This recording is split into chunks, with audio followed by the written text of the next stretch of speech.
Instituti D4D ka analizuar punën e Komisionit për Ndryshime Zgjedhore dhe vlerësim i amandamenteve të para. Si rezultat i kësaj analize ka publikuar analizën e Reform sa për adet. Si të rikthejmë besimin në zgjedhje? Pas gati një viti punë, Komisioni Parlamentar për Reformë Zgjedhore pritet që në javët në vijim të arrijë me një draft ligj për zgjedhje të përgjithshme. Instituti Demokraci për Zhvillim ka bërë një analizë rekomandimeve të nxjerra nga Komisioni dhe grupi punues për Reformë Zgjedhore. D4D ka analizuar se në çfarë shkalle janë marrë parasysh vlerësimet e bëra nga organizatat ndërkombëtare, të cilat i kanë vlerësuar zgjedhjet e kaluara dhe kanë dhënë rekomandime të ndryshme, bazuar në punën që është bërë deri më tani dhe kohën që ka mbetur në dispozicion. Është pak e pritshme që ligji i ri të ngushtojë hapësirën për keqpërdorime. Krijimi i një grupi të jashtëm punues e ndërlikoi procesin e reformës zgjedhore. Vendimmarrja u bart nga komisioni që përbëhet vetëm nga deputetët tek një grup më i gjerë që defaktorizoi kuvendin, përderisa Bashkësia Ndërkombëtare harmonizonte qëndrimet. Në komision vuloseshin rekomandimet. Komisioni lavdrohet se sukseset kryesore janë ulja e fushatës nga 30 në 20 ditë dhe heqja e obliguar e posterëve. Një përparim tjetër kryesor është mundësia e vëzhguesve për të qëndruar ulur prapa komisionerëve, por nuk është punuar as përafërsisht sa duhet në listë të votuesve, disiplinë të komisionerëve apo në ndryshime ligjore që rrisin mundësitë për identifikim dhe dënim të manipuluesve. Me këtë analizë, D4D insiston për një proces që kthen dinjitetin e zgjedhjeve. Nëse komisioni përfundon punën pa mbyllur hapësirën për keqpërdorime, atëherë me të vërtetë mund të thuhet se është bërë reform sa për adet.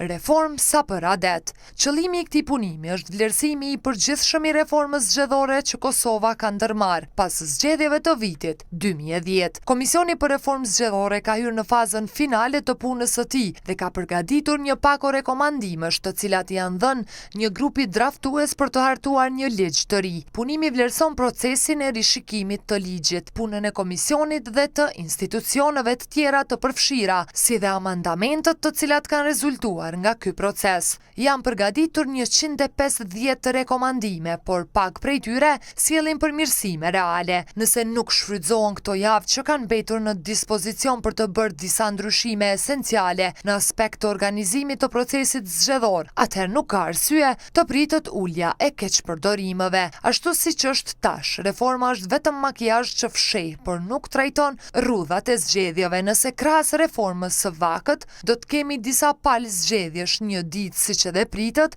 atëherë shkalla e keqpërdorimit të zgjedhjeve vetëm sa do të rritet. Disa nga pyetjet të cilat shtyjnë këtë punim janë: a ka arritur ky komision që të përmbush mandatin e vet? A garantojnë rekomandimet e ofruara nga ky komision një proces më të mirë? A janë trajtuar me seriozitet temat që ndikojnë drejt për së drejti në procesin zgjedhor? Çfarë roli ka pasur Bashkësia Ndërkombëtare?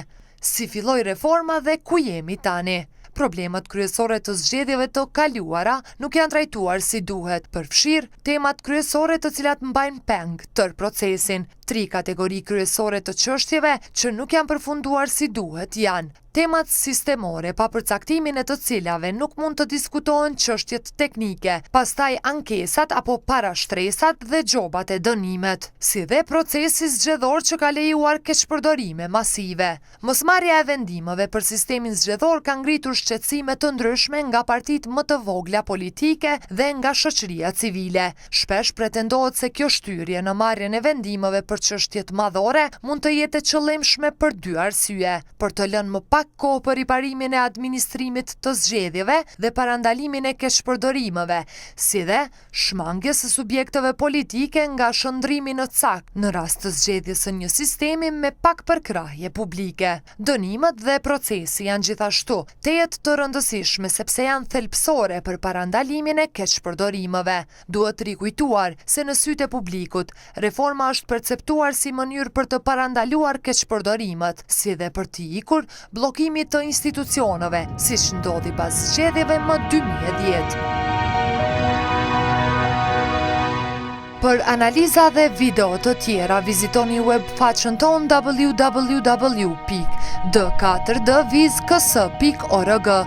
Ju faleminderit që dëgjuat.